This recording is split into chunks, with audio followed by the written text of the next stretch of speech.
So here we are with yet again well, more bad news. As you can see from the screen, emergency Brexit powers for lorry queues to be made permanent. And why is this going to be made permanent? Well, as we've said from the very, very beginning, the government has basically set itself a series of deadline for when it has to implement these checks. And we've been saying it ever since even before the official start of Brexit itself. The government is not prepared for these checks. It is not prepared any of the infrastructure that is necessary for these checks. It is not even hired the additional personnel necessary to perform these checks. And as a result, we are going to basically literally car crash right into another problem. We are seeing obviously problems at the moment with logistic companies being unable to hire people to essentially drive their lorries. Much of the drivers that did the logistics for the UK turns out were from the EU. And of course, when you can't hire those people anymore, well, then that becomes an obviously big problem. And of course, if, as some companies, as we have seen, Tesco in particular has, I think, put like an £1,000 bounty on almost if you basically start coming to drive their lorry. Pretty much on your first day, you pretty much get £1,000. This isn't going to cause this isn't the solution to the problem. This is going to cause even more problems, because you're now going to get current drivers switching to driving for Tesco's just for that pure bounty alone.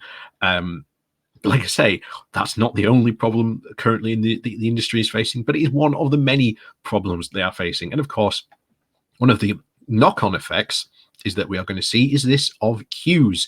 And we have seen and said and talked about this before. These queues will absolutely cripple the southeast. You will pretty much not be able to drive because you will be in a literal wall-to-wall queue of lorries and trucks. It will be impossible. And not just down south.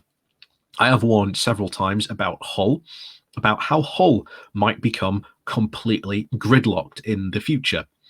That is a situation we might have to deal with here up in the north, and the consequences that could bring to our economy as well. So before we dive into the article, please do remember to hit that like, share, and subscribe button. And of course, down below, there is a link to my Patreon page, as well as one-off donation link called Buy Me Coffee, where you can, well, buy me coffee. And as always, thank you very much to all those people who do support the channel that way. So, on with this. So, obviously, this comes from The Guardian. The title is, Emergency Brexit powers for lorries queues to be made permanent. So, emergency powers to handle the post-Brexit queues of lorries heading for France are now being made permanent, signalling the government expects further cross-channel disruption. I wonder if it has anything to do with the 1st October deadline rapidly coming up. Operation Brock, a traffic management system designed to cope with the queues of up to 13,000 lorries heading from mainland Europe across Kent, was meant to end by October 2021. Of course, after being extended once the Brexit transition period ended in December of 2020. But ministers are planning to make the provisions indefinitely by removing the sunset clauses from the legislation that set out when the powers would expire, The Guardian has learned. It means that the emergency protocol that can be activated at any time to govern the flow of lorries around the port of Dover and the Channel Tunnel at Folkestone with contraflow systems. The changes will be published very quietly in a consultation response on the government's website during the parliamentary recess while MPs are away from Westminster, with statutory instruments to be laid in September. Grant Sharps, the Transport Secretary, has previously acknowledged that the traffic system, which allows lorries exclusively to use one side of the M20 motorway, has frustrated residents and businesses.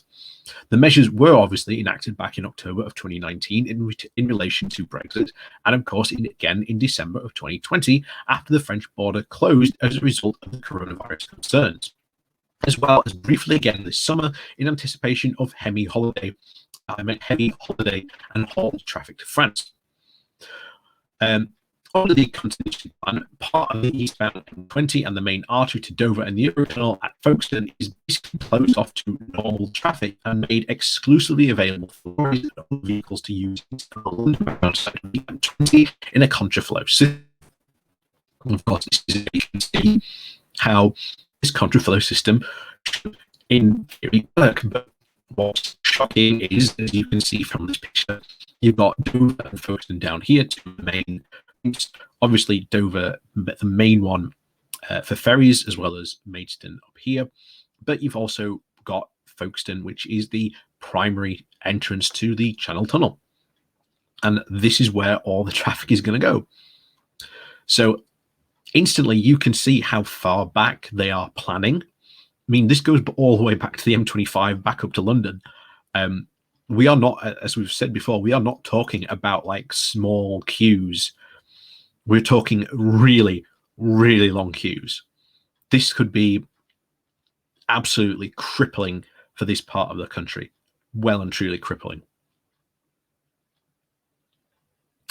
So the government's conclusion to the response said that removing the sunset clauses would provide the Kent resilience forum with the ability to respond to circumstances appropriately and swiftly minimizing any disruptions. Operation Brock response plans will continue to be used temporarily, only implemented if strictly necessary to minimize traffic congestion in Kent caused by the disruption at the short straits, it said. It highlighted the use of possible contingency and traffic management for disruption caused by future, for example, bad weather or industrial action in the future. What about Brexit delays? Might want to bring that up. However, MP said the underlying cause of the threat of the cross-channel disruption was Brexit. Sarah Onley, the transport spokeswoman for the Lib Dems, said it's British businesses and consumers who are being harmed most by the Conservatives' botched deal with the EU.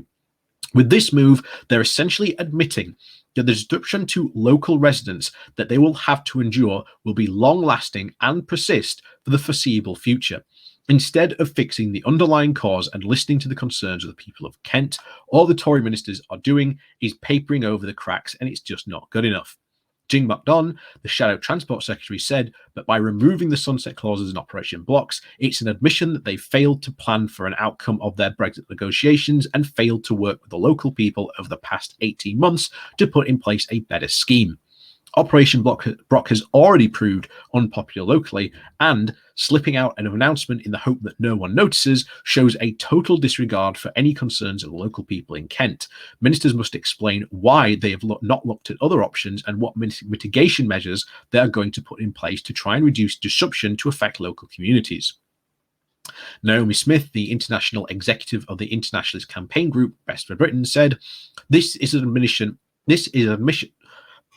pardon me. This is an admission that far from the teething problems the government expects from supply problems that they have from their Russian Brexit deal to continue indefinitely. Shelves are starting to empty and our supply chains are already at breaking point. The government should be seeking improvements to their deal with Europe rather than preparing to make Kent a permanent lorry park. The government has previously said that the flow of cross-channel freight since the Brexit has been better than anticipated, with only about 2 to 3% of trucks turned away for not having the correct paperwork or COVID tests required, and no expectation that the worst-case scenario that it had modelled for of over 7,000 trucks queuing in Kent would be realised. Well, here's the problem. That 2 to 3% is quite a lot.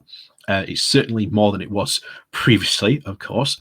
And of course, we've got the first lot of points coming up in October. How many are going to start to turn back when those first lot of checks start to come in October?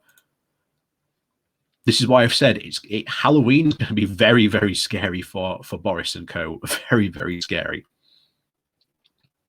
So Operation Brock has proved unpopular with residents as a way of maintaining local traffic. And the authorities believe that his reduced disruption overall. A Department for Transport Transport spokesperson said Operation Brock measures will remain temporary and will only be used when there is significant risk of delays. While Operation Block was originally created to deal with the disruption caused by the EU exit and the transition period in the response to COVID-19 pandemic, the removal of the sunset clause from Operation Block will mean the Kent Reliance Forum is better prepared to respond to any of the traffic disruption in the area, not solely related to the EU exit, including strikes and severe weather. Again, trying to say that, oh no, we're just trying to provide better transport here. You could maybe build some more infrastructure to deal with this, or maybe the infrastructure that you should have been dealing with long ago. I mean, you've just got to look here are the lines. I mean, October, the first lot of checks come in, and then they're only going to get more. The government can literally not keep on kicking the can down the road and ignoring this. It actually has to start addressing some of these problems. And of course, our government is desperate not to address any problem about Brexit whatsoever. They keep incredibly quiet about it. We've had numerous businesses. The North East Chamber of Commerce leader spoke out saying, you need to help us on this because it's causing huge problems in this area. And that is going to affect that area hugely economically. And now with this is going to cause an absolute gridlock. And of course, I've said and warned before, Hull could also end up being gridlocked by lorries if there are delays, if there are these checks on there. Because again, if you're in the Northeast and you're a business, your closest basic exit point out of the UK to the EU is through Hull. That's your closest point. So there's going to be problems in Hull as well. And not just, again, around Hull. Obviously, you've got Dover, Folkestone for the Eurotunnel, and probably every other port around the UK as well is going to experience severe problems when these checks start to come in.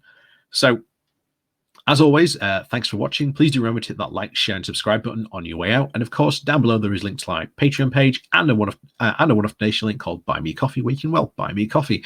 And as always, thank you very much for watching, and we'll see you all next time.